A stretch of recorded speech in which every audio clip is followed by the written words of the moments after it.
अंतमति सुगति। Last समय आपको जिसका चिंतन होगा, आपका जन्म भी वहीं होगा। यहां पर जितनी माताएं बैठी हैं, ये पिछले जन्म में पुरुष रहे होंगे, ऐसा हमने सुना है कई वक्ताओं की कथा में। लेकिन अंत समय पत्नी में, परिवार में ज्यादा आसक्ति होने के कारण वही याद आया, वही नाम पुकारा, तो ये योनि मिली। और जो पुरुष बैठे हैं वो पहले महिला रहे होंगे। लाख प्रयास करने के बाद भी अंत समय आपकी जिह्वा पर भगवान का नाम नहीं आता है। कल मैं आपको गरुड़ पुराण की चर्चा बता रहा था कि जब हमारे साधक सेवा समिति ओम नमः शिवाय के परिवार के स्तंभ हमारे बीच में सशरीर तो नहीं है,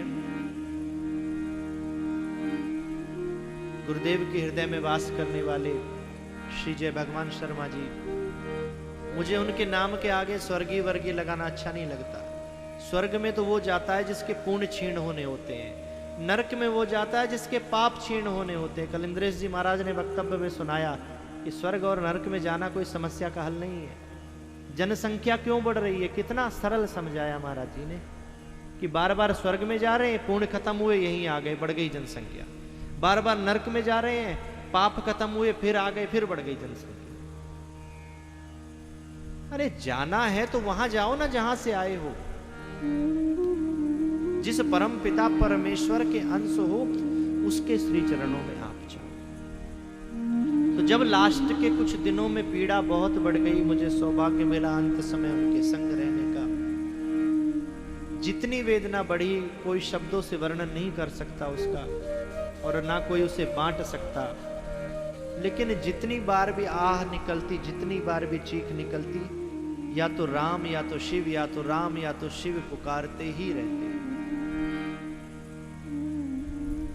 अंत समय गुरु माता बिल्कुल सन्मुख खड़ी, मुख के द्वारा प्राणों को त्यागा। गुरुदेव बताते थे सबसे उत्तम अंतिम गति जीव की क्या होती है कि जब नाभि के ऊपर से उसके प्राण निकले। कामी क्रोधी इस प्रकार के जो जीव होते हैं वो नाभि से नीचे से प्राण त्यागते हैं। लेकिन जो भक्त होते हैं भगवान के, उनके प्राण सदैव ब्रह्मांड से, आंख से, नासिका से या मुख से ही निकलते हैं। महत्व तो इस बात का नहीं है कि आपने 150 साल की आयु पाई, आपने 100 साल की आयु पाई।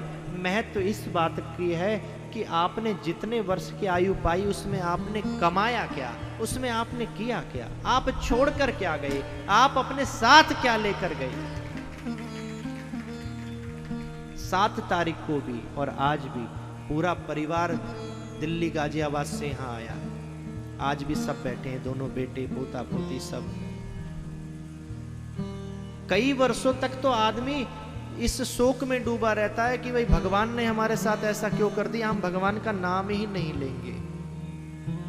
10-5 वर्ष तो परिवार उसी में खराब कर देता है अपने।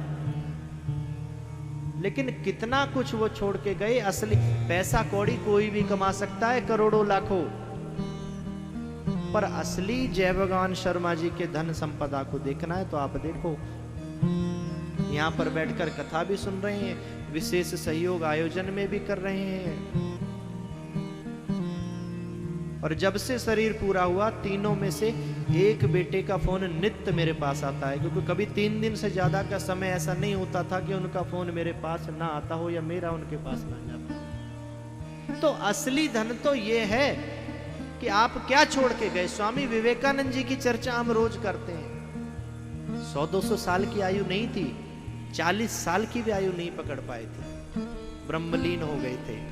पर उस 39 साल, 38-39 साल की आयु में भी कितना कुछ इकट्ठा करके चले गए। पूज्य स्वामी शंकराचार्य जी महज 32 साल की आयु में शरीर का परित्याग कर दिया। आज देखो शंकराचार्य कैसी परंपरा पड़ गई, कितनी पीठ बन गई उनके नाम पर, कैसे कैसे अलग अलग फिर उप शंकराचार्य हो गए, फिर उनसे नीचे के शंकराचार्य हो गए।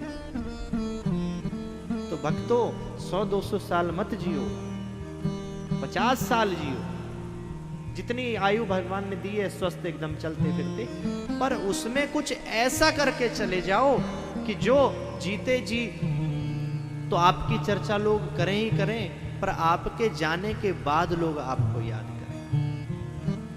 सबसे सफल और महत्वपूर्ण जीवन व्यक्ति की यही पहचान है कि आपने कमाया क्या, आप अपने संग क्या लेकर गए। मुझे अच्छे से याद है कि उनका जब अंतिम यात्रा हो रही थी तो मेरा बहुत मन था कि भगवान के हरिनाम संकीर्तन के साथ इनकी विदाई हो, क्योंकि सारा दृश्य ऐसा था जैसे एक संत की विदाई हम करते हैं। संत कौन है मैंने आपको बताया, लाल कपड़े सफेद कपड़े पहनने वाला संत नहीं है, जिसका हृदय नवनीत के समान है, जिसका हृदय परोपकार में लगा है, सेवा में लगा है, वो संत है। तो बिल्कुल उनकी विदाई संत की तरह हुई, पर वातावरण इतना दुख में था, गमगीन भावुक था कि मैं किसी से कह ना सका। और थोड़ी दूर चलने के बाद रोते हुए हमारे मोनू भैया बोले कि कोई भगवान के नाम का उच्चारण क्यों नहीं कर रहा है। देखो कौन सा बेटा ऐसा होगा कि पिता की अंतिम यात्रा निकल रही होगी और वो मूर्छित अवस्था में भी ऐसा कहेगा कि भगवान का नाम क्यों नहीं ले रहा है। फिर भगवान के नाम का संकीर्तन करते हुए उनको विदाई दी गई। तो महत्व ये है कि आप क्या छोड़कर गए और क्या लेकर गए। इतना कुछ अपने साथ वो ले गए और इतना कुछ छोड़ गए कि आने वाली और गई हुई 7 पीढ़ियों का उद्धार उनके भजन और सेवा से हो गया। बहुत कुछ सीख सकते हैं हम उनकी जीवनी को देखकर, पर अगर सीखना चाहें तो और ना सीखना चाहें